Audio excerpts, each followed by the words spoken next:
قال رب إني وهن العظم مني واشتعل الرأس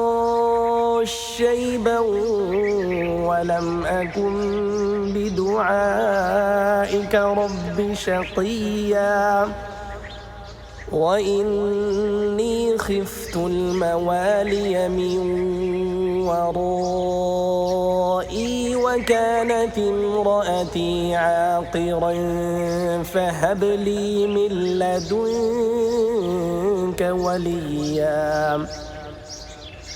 يرثني ويرث من آل يعقوب واجعله رب رضيا يا زكريا